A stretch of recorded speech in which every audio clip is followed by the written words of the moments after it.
por lo menos deslegitimarla, ensuciarla.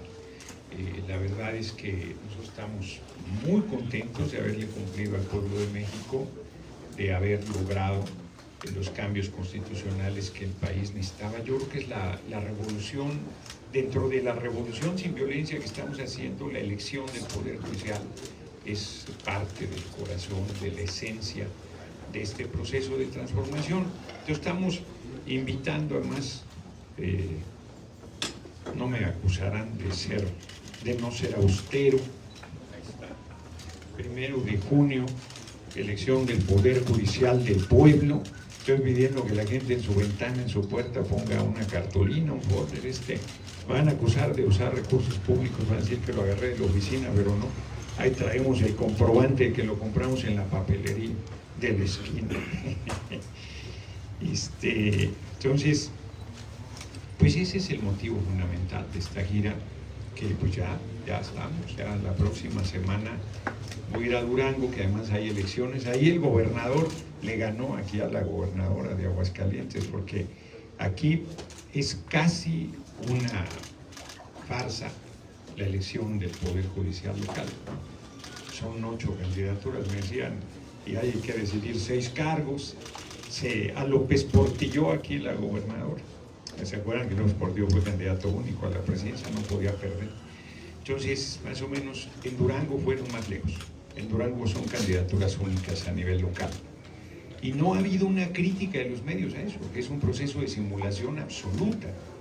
Absoluta. Ahí no dice nada. Todos los ataques son sobre la elección al Poder Judicial Federal, sobre cualquier cantidad de cosas que plantean, ¿no? Que seguramente aquí algunos me preguntarán para no variar, y que responderé para no variar también. Y en el tema de la decisión que va a ser se perfila que el Congreso de Estados Unidos acuerde imponer un 5% de impuestos a las remesas de los migrantes de todo el mundo, no solo mexicanos de todo el mundo. Es una decisión que, si se lleva a cabo, es profundamente injusta. Primero, porque sería, además de injusta, ilegal, sería una doble tributación. Todas esas personas que envían remesas a sus países, mexicanas dentro de ellos, ya pagaron impuestos por ese dinero. Es producto de su trabajo y no les preguntan cuando reciben su salario, ya les hacen el descuento correspondiente.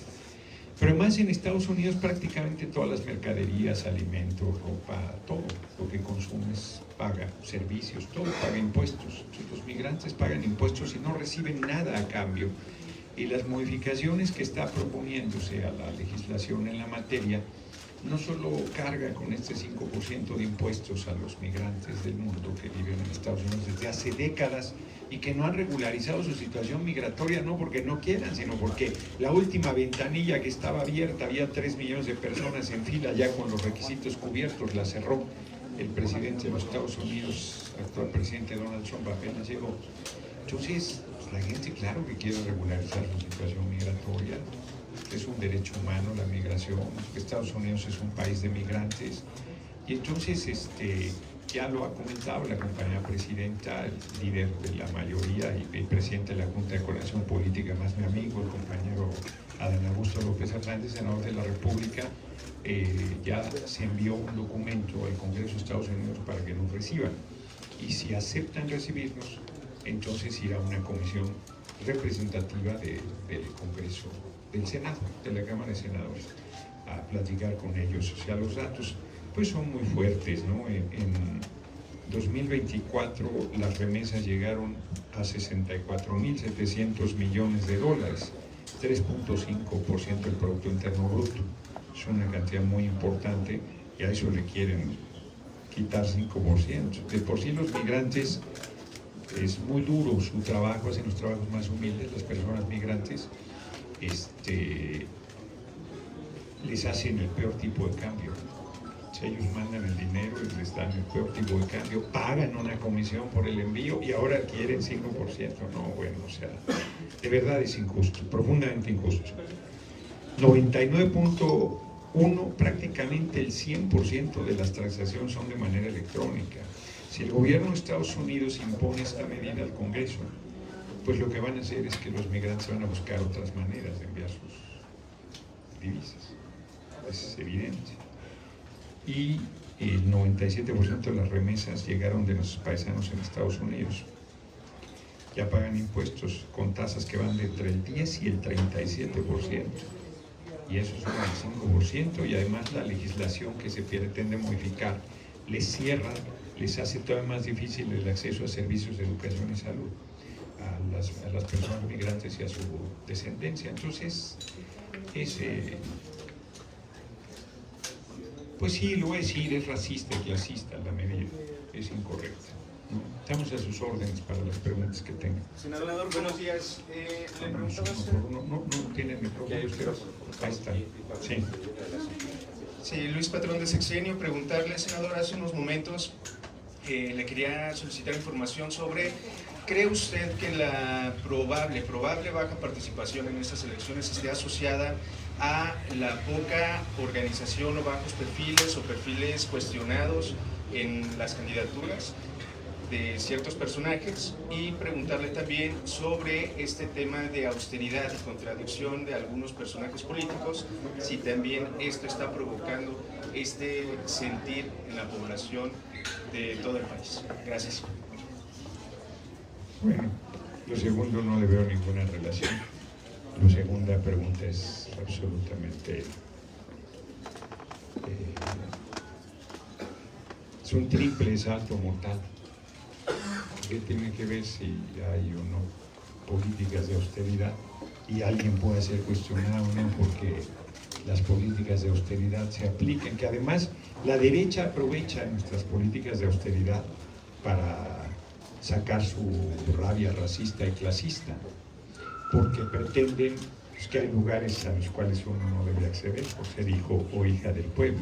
Entonces, una cosa es la vida personal. En este sistema económico, si tú tienes para comprar algo, lo pagas y no hay discusión. O sea, nadie debe meterse en la parte personalísima del ejercicio de tu gasto. En políticas públicas hay políticas públicas que uno debe asumir. Entonces no veo la relación. Sobre lo primero, efectivamente, Luis, veníamos caminando y nos encontró. Le dije, no, se me van a poner celosos, cabrón, si yo te adelanto alguna respuesta. Entonces, qué bueno que sea aquí donde se haga. Primero, pues no sé dónde saca la especulación de que habrá baja participación. Yo, como no soy ni adivino ni pretendo serlo, no especulo sobre la participación, espero una buena participación. Después de una elección presidencial, nunca una elección tiene una participación como la de la elección presidencial. O sea, eso, en ninguna elección intermedia ha habido, ya no digamos la misma, ni cercanamente la misma. Entonces se genera un fenómeno de esa naturaleza, pero de ahí a que haya baja participación. Yo creo que cualquier participación que haya, la prensa va a decir que fue baja la participación. Yo creo que cualquier participación que se dé, la prensa va a decir que fue un fracaso la elección del Poder Judicial. No tengo la menor duda. Así es que entrar a ese debate lo considero innecesario. Y sobre la idoneidad de los perfiles, nosotros impugnamos 27 de 3,000. 27 de 3,000. No conozco un solo medio que esté difundiendo que la elección va a ser el 1 de junio. Uno solo. Un solo medio que se dicen preocupados de la elección, que estén en sus espacios diciendo que la elección es el 1 de junio. Deja clarísimo la posición de los medios, en contra del proceso electoral, saboteándolo, descalificándolo, desvirtuándolo y haciéndole el caldo gordo a un poder judicial profundamente corrompido, que con una muestra basta. La señora ministra presidenta de la Corte, Norma Piña, pretendió cambiar la Constitución en diciembre.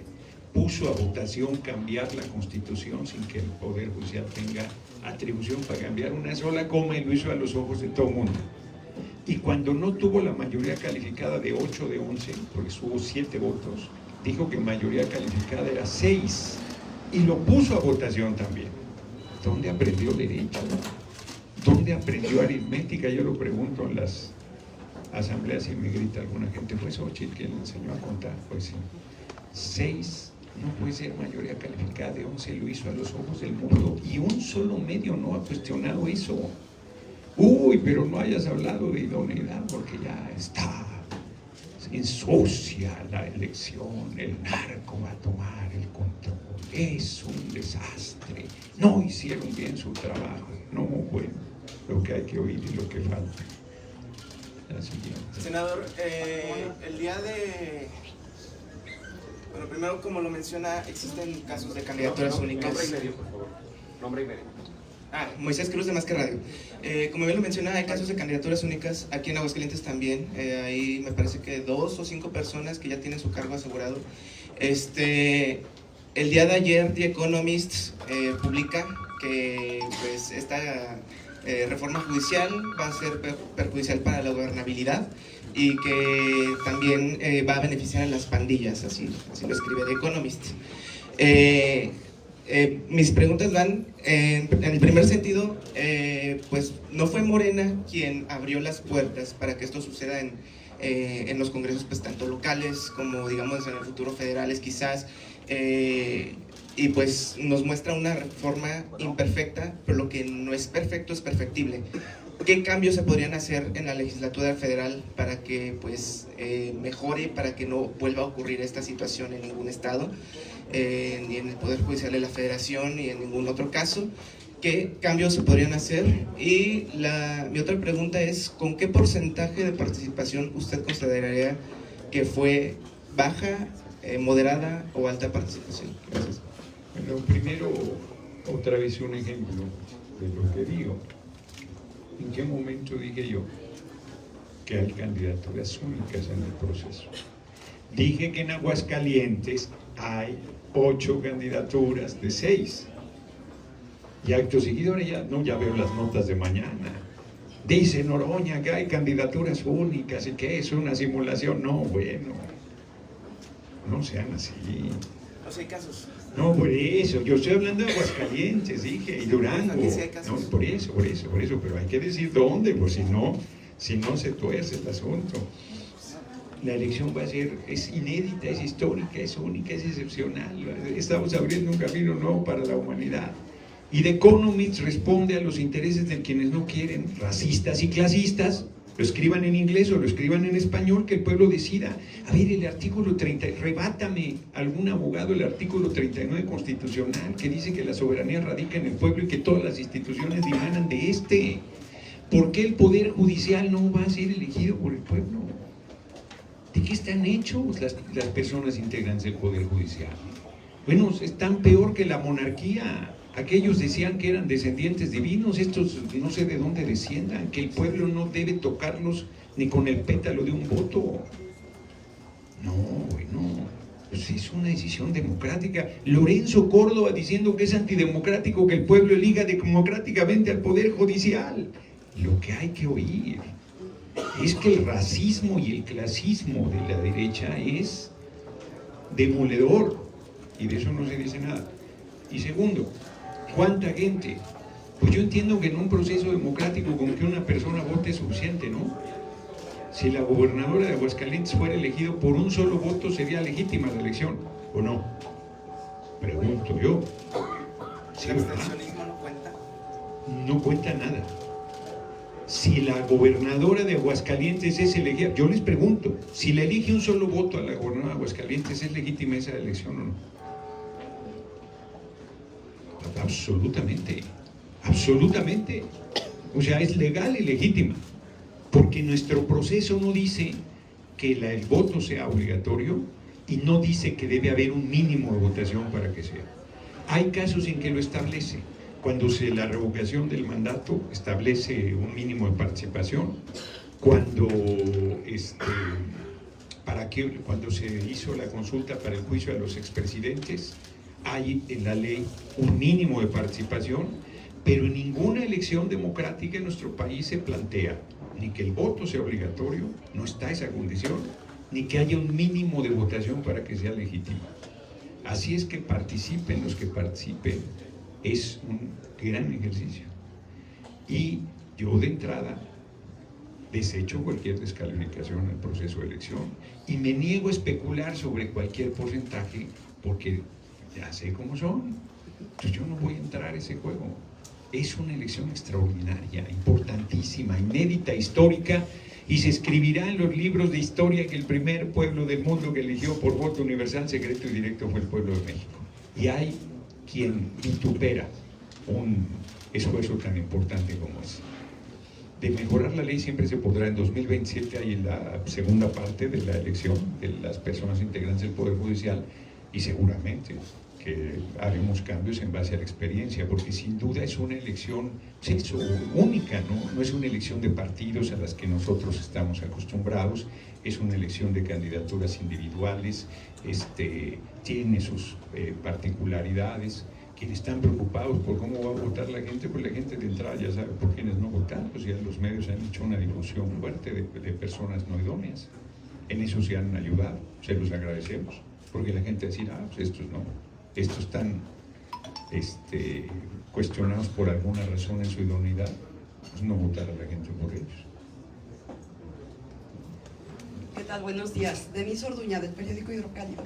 Preguntarle, senador, ¿qué opinión le merece el hecho de que Estados Unidos está haciendo una persecución en contra de gobernadores, exfuncionarios, hasta el expresidente, todos que son de extracción morena, la persecución que hay? Y otra pregunta, usted continúa en el PT, pese a que pues siguen pues hay descalificaciones en contra suya. ¿Qué me puede decir al respecto? Gracias. Pues puedo decir que andas atrasada de noticias. Aquí está mi afiliación a Morena. Fue pública. Cuando fueron las dirigentes de Morena, dirigentes, ahí se hizo el proceso. Se está haciendo un proceso, qué bueno que toques el tema. Se está buscando, ahí sí hay número, 10 de hecho, millones. lo califican de traición. Me da mucho gusto. Nosotros vamos a traicionar, ser de un mismo movimiento. O sea, ¿quién califica de traición? Además diría yo, ¿quién? ¿Me podrías dar un nombre? Pues los de PT. No, dame un nombre, porque yo creo que tú estás mintiendo. Si no dices un nombre, estás mintiendo.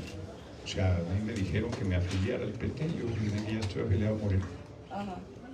Yo viví en unión libre con el PT y siempre ha habido sectarios y sectarias, personas que si vas a apoyar las candidaturas, es más, yo vine aquí a apoyar a Nora como candidata solo en Morena, ¿no? Solo en Morena.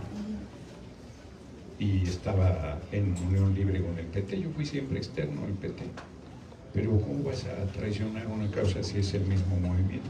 Lo dije en mi discurso ahí en el Congreso del PT, ahí está. Yo creo que tu pregunta es de mala fe. Segundo, preguntaba sobre... y lo otro, pues solo en la mente calenturienta de alguien hay eso que ella dice. Hay un proceso de persecución del gobierno de Estados Unidos contra funcionarios y representantes populares de Morena. Primera noticia que tengo. ¿Dónde está esa información? No, pues Yo no la medios. Sí, por eso, pero ¿del gobierno de Estados Unidos? Sí.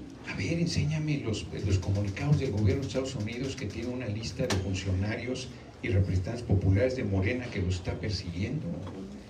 Pues los medios publican lo que quieran. Yo les he dicho allá a la fuente del Senado que ya me dan ganas de no declararles nada. Les digo, pongan lo que quieran, de todos modos eso van a hacer. Ya nomás avísenme qué van a poner. Entonces, pues ponen lo que quieren. Lo único que hay es el retiro de la visa de Marina del Pilar, gobernadora, y de su esposo, Carlos, y del alcalde de Matamoros. Es lo único que hay. Es lo único. Faltas a la verdad otra vez, faltas a la verdad. Lo único que hay son esos dos casos, y son casos individuales de un asunto administrativo. A ver, pues si el Carlos, no me acuerdo ahorita cómo se apellida, Carlos Torres iba a entrar a Estados Unidos cuando se enteró de que la visa se le habían revocado. Pues en vez de revocársela lo detiene, ¿no? Si hay un proceso abierto contra él, si hay un proceso abierto contra Marina del Pilar, se esperan a que vayan a Estados Unidos, están en estados fronterizos, pasan permanentemente, pues mejor los detienen y no les retiran la visa. Y lo de la lista es una más de las campañas intrigantes y canallas de la derecha en contra de nuestro movimiento. Vamos a ir a una comisión si acepta el Senado de Estados Unidos recibirnos. ¿Qué nos van a detener? Quiero ver eso. Senador Anabel Cordero, de la Televisión de Aguascalientes. Mi primera pregunta es si durante las asambleas informativas han logrado identificar, al ser un proceso por primera vez, ¿Han logrado identificar gente que todavía no sabe cómo realizar su voto y de qué forma se les está orientando para ello? Y mi segunda pregunta es desde su trinchera o desde la trinchera del partido, ¿cómo trabajarán el día de la jornada electoral, específicamente el 1 de julio? Sí, efectivamente, como es un proceso inédito, la gente dice, ¿y cómo va a ser? Yo les insisto, nosotros tenemos prohibición, nosotros mismos fijamos esa prohibición en la legislación para llamar a votar por alguien o llamar a no votar por alguien. Eso no lo debemos hacer. Entonces yo lo que le pido a la gente es que entre al micrositio del INE, porque ahí está toda la información de las candidaturas e inclusive hay una herramienta de simulación de la votación, donde tú puedes practicar, porque esta vez debía haberme traído las boletas, yo traigo una sin nombres, porque luego voy a decir el 6 y es fulano, ya está llamando a votar por el 6, no. Entonces, son cuadros, por ejemplo, la Corte, la boleta tiene 5 cuadros para mujeres y 4 para hombres.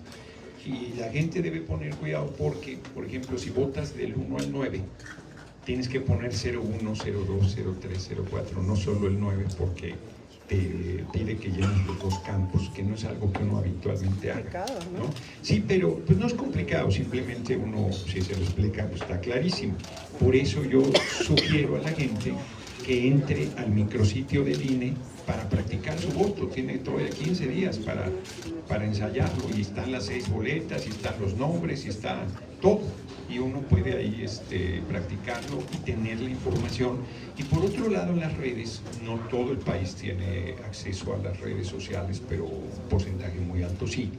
En las redes sociales fluye mucha información, donde uno también puede irse haciendo un criterio. E inclusive, por ejemplo, hay informadores, en realidad voceros de Televisa, por ejemplo, que ya están queriendo orientar a la gente cómo votar. Están diciendo, miren, estos son los perfiles, es un análisis profesional. Si nosotros hiciéramos eso, nos caerían a palos, pero ellos ya están haciendo su acordeón en realidad para decirle a la gente por dónde votar.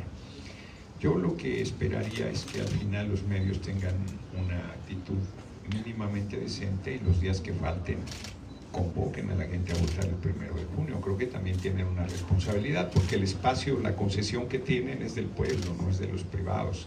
Es un espacio público y su tarea debe ser también de un servicio público. Y más allá de la discusión y el debate, que es legítimo tener posiciones a favor o en contra de la elección, lo que es un hecho es que la elección se hará, que será el 1 de junio.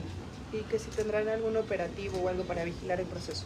No podemos participar como partidos, hay organizaciones sociales que están ya acreditadas para ver, nosotros pues estaremos, confiamos en el INE, confiamos, todo mi cariño a Guadalupe Taday, mi reconocimiento, mi respeto, más allá de diferencias que ha habido en el proceso, yo que ella y en general el personal del INE y el Consejo General, hay gente facciosa y alguna está bien, pero en general son gente excepcional con mucho conocimiento en materia electoral y que harán las cosas bien, no tengo ninguna duda, más allá de que puedan tener alguna, en el debate y en las controversias, alguna posición sesgada, no pongo en duda para nada el profesionalismo de los 11 consejeras y consejeras del Instituto Nacional Electoral. Son gente muy experimentada en su tarea y tiene toda nuestra confianza. Gracias.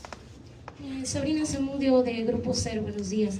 Para las personas que están fuera de la entidad, ¿cómo se les podría orientar también para que puedan votar? ¿Y qué se espera después del 1 de junio con esta renovación total que, como dicen, pues marca una pauta, una historia en nuestro país? Igual que en las elecciones constitucionales de partidos, el régimen de partidos, habrá casillas especiales donde tú podrás votar por las candidaturas nacionales, que son 3. Bueno, podría ser hasta 4.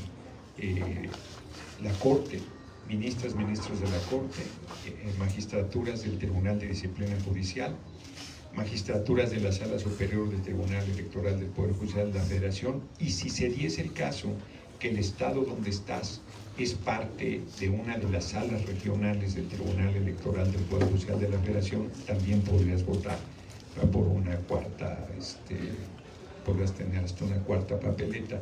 En el caso de jueces federales, juezas, magistrados, no aunque hay algunos casos de algunos juzgados y algunas magistraturas que ocupan más de una entidad, y si te estuvieras en la entidad donde el magistrado o magistrada o juez o jueza también llega a esa entidad donde estás de visita, podrías tener hasta una quinta posibilidad de votar también por ese caso.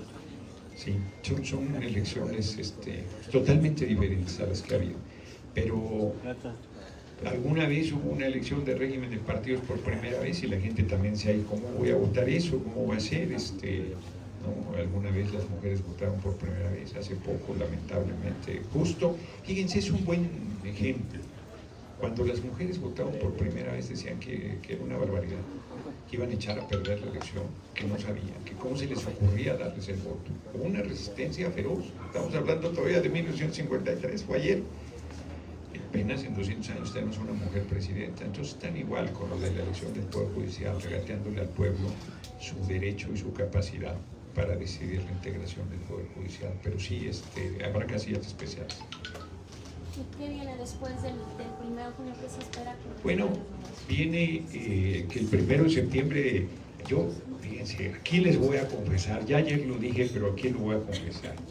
Si una cosa voy a extrañar de la presidencia de la Cámara de Senadores es no poder. Si a mí me concedieran algo, yo diría, solo denme oportunidad, no el 31 de agosto, sino el 1 de septiembre. ¿Por qué? Porque me gustaría tomarle protesta a las personas juzgadoras, que van a integrar el primer poder judicial democrático elegido por el pueblo. Y porque me tocó, lo digo sin ninguna arrogancia, jugar un papel destacado en la construcción de este proceso de aprobación de la ley, ¿no? Entonces, me habría encantado, van a ser 3,000, que además tiene su dificultad logística, va a ser en la Cámara de Senadores donde toman protesta, va a entrar por grupos, llenando el pleno como si fueran legisladores, van a entrar por grupos hasta que se complete. Me habría gustado mucho hacer esa toma de protesta. Y los primeros días, como es una elección diferente y de 1 a 1, pues lleva más tiempo, el cómputo se va a llevar creo que una semana. En el caso de la Corte al día siguiente, en la madrugada ya se sabrá, pero en el caso de otras posiciones se llevará más tiempo el cómputo. Buenos días, senador. Brevemente, bueno, no le conocía esta habilidad que nos acaba de mostrar hace unos instantes de ver hacia el futuro. Dijo que mañana íbamos a publicar, ya sabía lo que íbamos a publicar, entonces lo felicito por esta nueva habilidad que ya le conocimos hoy. Mi pregunta va encaminada al tema de los maestros que tienen el plantón en el Zócalo de la Ciudad de México, como que no les gustó el aumento del 9% más una semana de vacaciones y posteriormente el 1%. ¿Qué opinión le merece? Gracias. Sí, no se necesita ser pitonizo para saber lo que van a poner, pero si se cumple, decía Leonora, se cumplen 2 días, 2 meses de que viajé al Consejo de Europa. Ha sido la visita, una de las visitas más productivas también. Dice, mi intervención se transmitió en vivo, la puse en el pleno, tuve una docena de reuniones con líderes de parlamentos europeos y sí, dando guerra con el tema. Y les digo una cosa y sale la contraria. No está difícil saber qué van a poner. La excepción confirma la regla. Entonces, más allá de tener el don de la adivinación, es muy predecible la prensa y el papel que juega deleznable en la mayoría de los casos a favor del poder económico, en contra de este proceso de transformación, olvidando inclusive trabajadoras y trabajadores de los medios que son trabajadores, que no tienen seguro social, que no tienen aguinaldo, que no tienen vacaciones, que no tienen ninguna prestación, que andan batallando muchísimo y que es profundamente injusto. Se olvidan del lugar en el que están y del lugar del que vienen y de a quién deben servir. Algunos, otros no. Sobre la segunda pregunta, pues están en su derecho de estar insatisfechos. La verdad es que durante mucho tiempo el magisterio ha sido sometido y hoy pueden expresarse con libertad. Nosotros no va a pasar como, ¿cómo se llama el pueblo de Oaxaca?, donde 11 personas fueron asesinadas por defender la educación pública, laica y gratuita. Eso no va a pasar con nosotros, ¿no? Se pueden expresar con absoluta libertad. Es 9% de aquí a septiembre, a agosto, y a partir del 1 de septiembre 1% más, será 10% al final. Si ellos están planteando, por ejemplo, están en contra de reformas neoliberales a las que nosotros nos opusimos, la privatización de las cuentas de ahorro de los trabajadores. Yo creo que hay razón. El problema es que las finanzas públicas quedaron en tal condición que hacer frente a esa justa demanda no se le dé viabilidad en este momento. Están planteando cosas legítimas, yo no lo discutiría. No es falta de cariño, es falta de recursos, ¿no? La compañera presidenta ayer anunció un esfuerzo extraordinario. De hecho, iba a ser solo 9% y se planteó el 1% adicional. Las vacaciones siempre pueden parecer insuficientes. Yo digo que cualquier trabajador o trabajadora que luche por mejores condiciones laborales, salariales, sociales, no solo está en su derecho, tiene razón absoluta. Somos muy sensibles al tema, ¿no? Y en lo posible iremos respondiendo. Gracias. Buenos días, Marcela González de Veraz. Oiga, senador, ¿qué opinión le merece el hecho de que hay reuniones de padres de familias en escuelas a las que se han presentado legisladores panistas para decirles que les van a dar un acordeón de cómo votar el próximo 1 de junio? Qué organizados son. Yo creo que la gente tiene derecho a organizarse, no deberían participar legisladores. Si es así, yo les pediría que lo denuncien con nombre y apellido, pues son delitos electorales.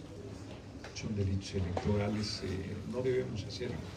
Está prohibido por la ley. ¿Y cómo es visto Aguascalientes desde el exterior? Fíjense, venía ahorita comentando con Nora qué bonita está la capital, el centro histórico. Pues es una ciudad colonial muy bella. Pues uno les reconoce, por ejemplo, eso, que embellezcan, que hagan bien esa tarea. Lástima que la cobran a precio de oro. Lástima que sean tan mercaderes, ¿no? Que su Dios sea el dinero. Son muy hipócritas, vienen a confesarse el domingo y te apuñalan al segundo siguiente saliendo de la misa.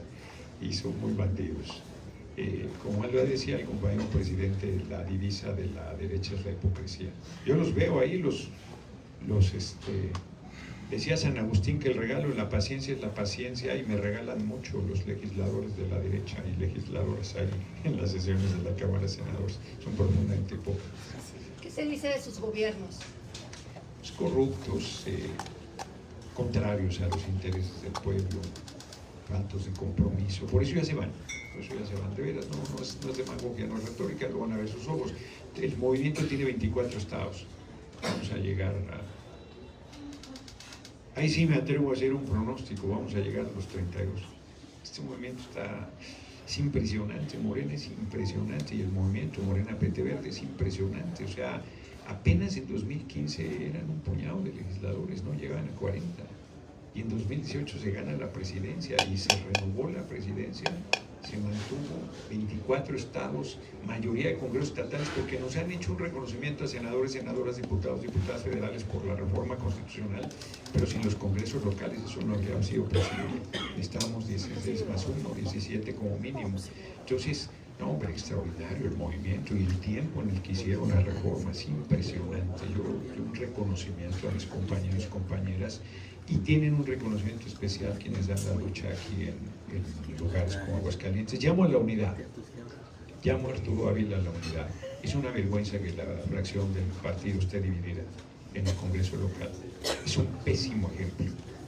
No podemos predicar a nivel nacional cosas y hacer otras en los estados. Llamo a la unidad.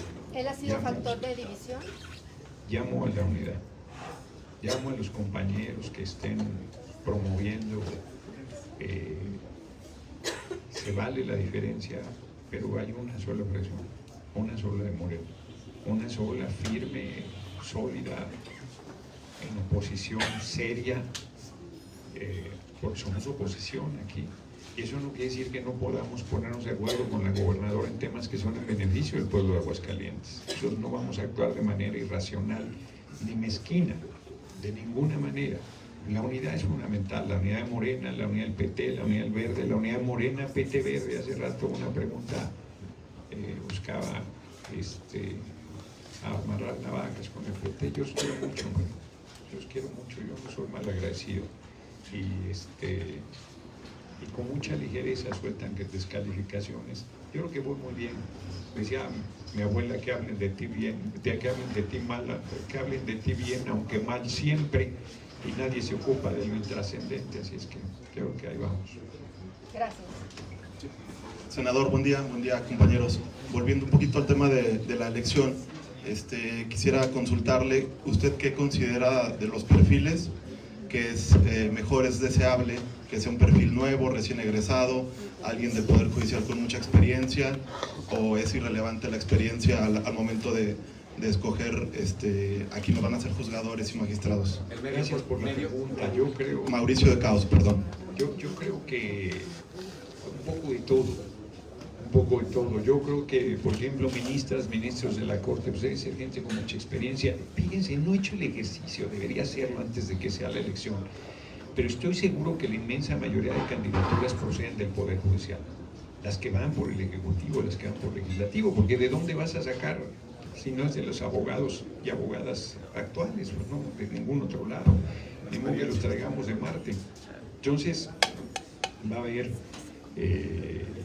personas juzgadoras de origen indígena, va a haber, no hay acciones afirmativas, pero yo aspiro a que, decía la compañera presidenta, que muchos Benitos Juárez lleguen, porque Benito Juárez llegó por el voto a la presidencia de la Suprema Corte, y yo digo que muchas Benitas Juárez también.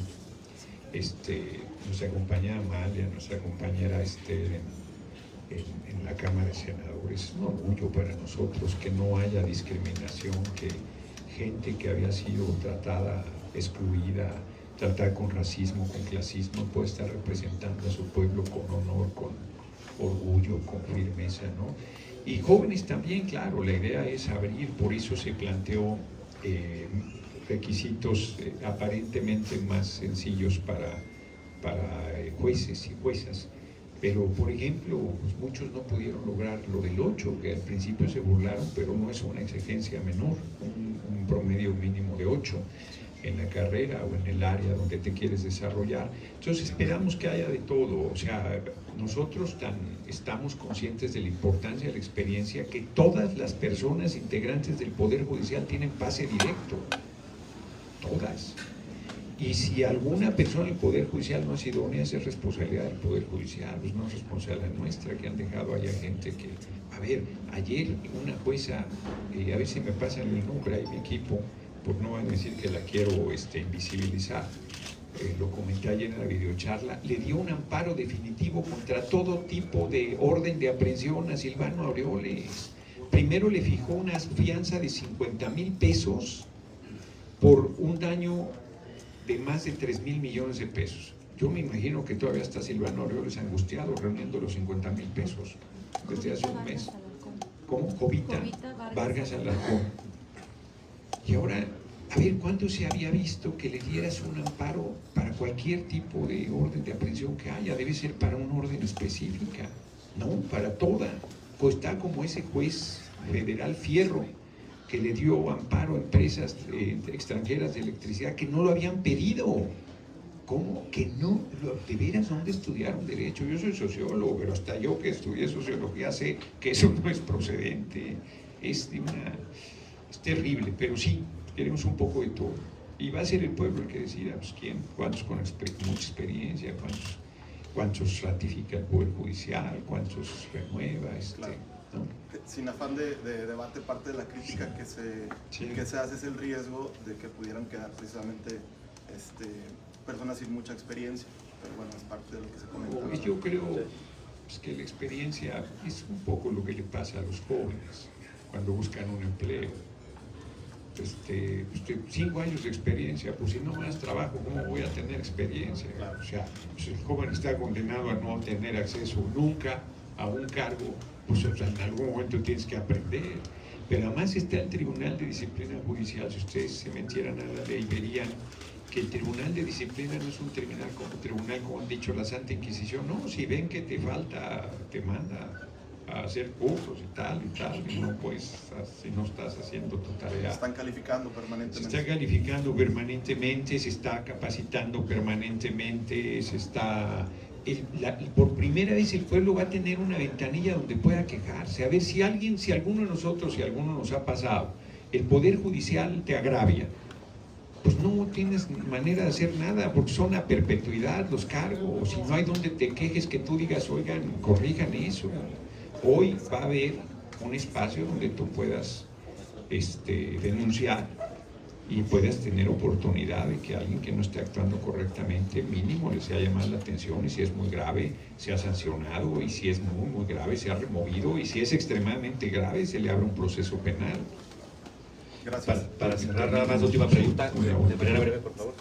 Muchas gracias. Icua Cardona para Plano Informativo, Veraz y Revolución 3.0. ¿Qué opinión le merece, marca como un éxito el resultado que tenga la votación en esta elección, declaraciones como la del diputado Alfonso Rubalcaba, panista, que comentó que desde ya es un fracaso anunciado? Pues son clasistas, son racistas, ellos abominan que el pueblo tome en sus manos la conformación del Poder Judicial, porque ahí tenían sus negocios y sus enjuagues, pues ellos sabían que con dinero lograban las sentencias a su favor. No estoy poniendo el caso de Silvano Aureoles. Yo digo que es un éxito no por el nivel de participación que haya, sino porque vamos a ser el primer pueblo del mundo que elija por voto universal, secreto y directo a las personas juzgadoras. Es un hecho inédito, es una aportación de México para la humanidad. Eso lo dije en el Consejo de Europa, porque hay gente que piensa que es como discurso, como retórica. No hay ningún país del mundo que haga eso. Es una genialidad del compañero presidente López Obrador. La iniciativa que mandó, la mandó él el 5 de febrero de 2024, y es una democratización absoluta del Poder Judicial, y eso es muy positivo. La democracia es imperfecta, o sea, no es la panacea, pero es la mejor forma que ha encontrado hasta esta hora el pueblo, los pueblos del mundo, de decidir. ¿Por qué, si el pueblo decide con su voto a la presidencia de la República y una persona que sea presidenta afecta con sus decisiones para bien o para mal a toda la población, y la persona más humilde de Aguascalientes, mujer o hombre, tiene el mismo voto que cualquiera y decide la presidencia? ¿Por qué no va a decidir un juez? Disculpe, se habla justo de discriminación, pero a las personas con discapacidad no se tomaron en cuenta en estas votaciones.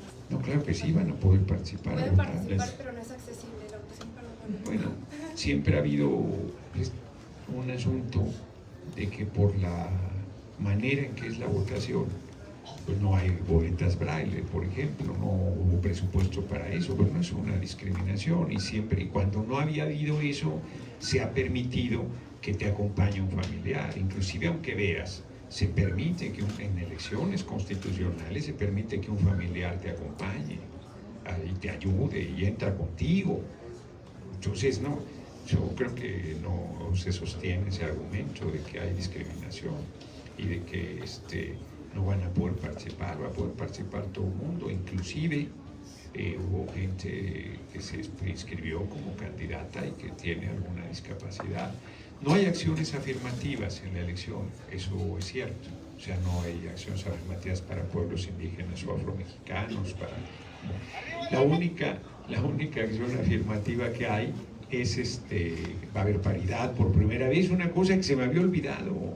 Hoy el 23% de las personas integrantes del Poder Judicial son mujeres juezas, y magistradas son todavía menos.